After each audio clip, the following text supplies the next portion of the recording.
How did the Lord bring about Israel's victories against the Canaanites? This is the question that we seek to answer today as we continue our verse-by-verse study of the book of Joshua on Walking Through the Bible.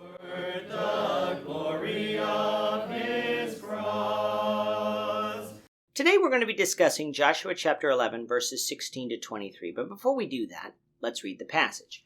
If you have a Bible with you, turn to Joshua 11, verse 16. But if you don't have a Bible, don't worry. Just follow along with us on the screen. The version that we'll be reading from is the New King James Version. So Joshua chapter 11, beginning at verse 16.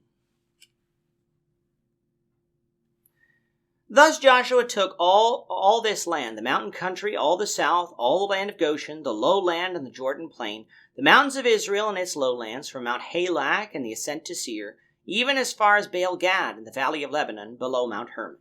He captured all their kings and struck them down and killed them. Joshua made war a long time with all those kings. There was not a city that made peace with the children of Israel except the Hivites, the inhabitants of Gibeon. All the others they took in battle. For it was the Lord to harden their hearts, that they should come against Israel in battle, that he might utterly destroy them, and that they may receive no mercy, but that he might destroy them, as the Lord had commanded Moses. And at that time Joshua came and cut off the Anakim from the mountains, from Hebron, from Debir, from Anab, from all the mountains of Judah, and from all the mountains of Israel. Joshua utterly destroyed them with their cities. None of the Anakim were left in the land of the children of Israel. They remained only in Gaza, in Gath, and in Ashdod.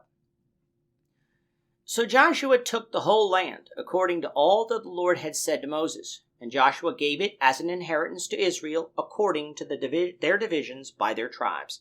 Then the land rested from war. In our last lesson, we had Israel coming up under the command of Joshua and taking northern Canaan, what would be known as Galilee in the New Testament. Israel had already taken southern Canaan by this point and had taken control of some parts in between what would be Judah and Galilee. All that was left was for them to take northern Canaan, and the conquest would be complete. Now, reading through chapters 10 and 11, we can easily come to the conclusion that this conquest took a few months. But from verse 18, we find out that Joshua made war a long time with the kings in Canaan. Now, Joshua was already old when he began this fight with the Canaanites. But in chapter 13, we find that he is described as advanced in years, showing us that some time has passed. Again, we'll discuss how much time in future lessons when we have more evidence that we can base some calculations on. What we have here in verses 16 to 23 is a summary of the conquest of Canaan in terms of land taken.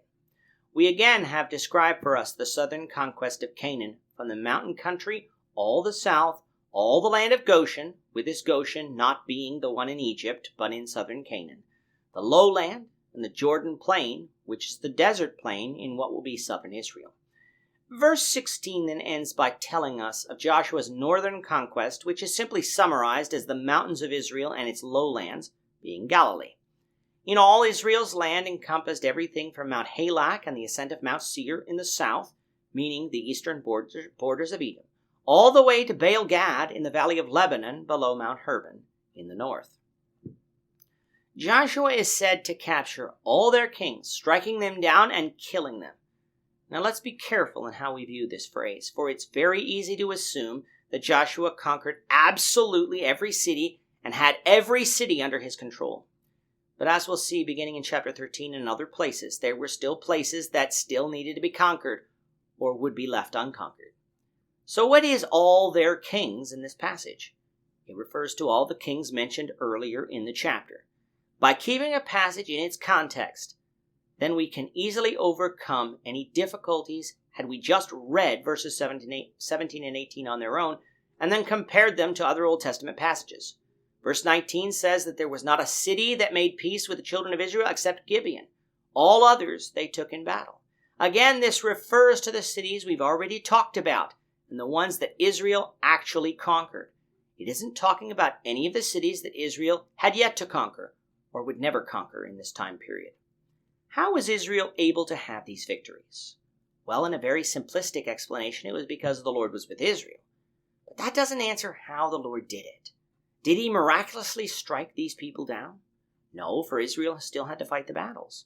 Sure, there were miracles performed during certain battles, like in Jericho, with the walls being torn down by God, or the sun standing still, but again, Israel had to fight the battles. In other lessons, we've discussed one way the Lord did it was to strike fear into the hearts of the Canaanites. Israel's sheer size and the stories heard about Israel's military success did this. And of course, those successes were by the hand of God, so it was the fear of God that was placed into the Canaanites' hearts. Another way, though, is that the Lord hardened the hearts of the people so that they would come out to battle Israel. Just like it was with Egypt, God didn't force these people to do anything they didn't want to do. God hardened Pharaoh's heart by using Pharaoh's stubbornness against him. Had Pharaoh been humble and submitted to God, none of the plagues of Egypt would have been needed, for Pharaoh wouldn't have mistreated Israel in the first place and would have let them go at the words of Moses.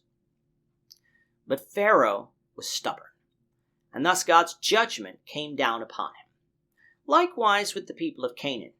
Yes, they feared Israel, and that worked against them, but their stubbornness and their lack of respect for God caused them to think that they could defeat Israel if only they had enough men.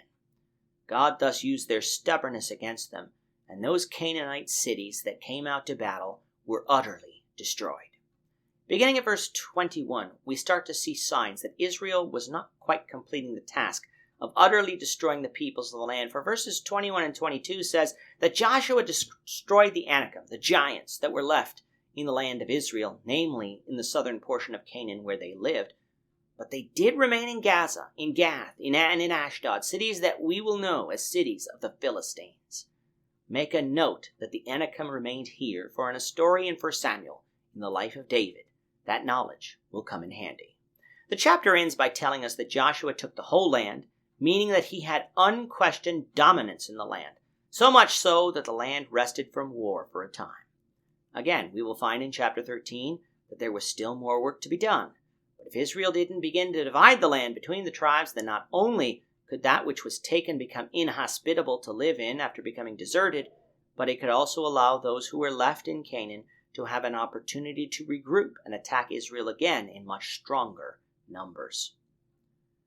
So what we're going to see is that before Israel is finished fighting the people in Canaan, they're going to divide the land by tribe, a process that will take up much of the rest of the book of Joshua.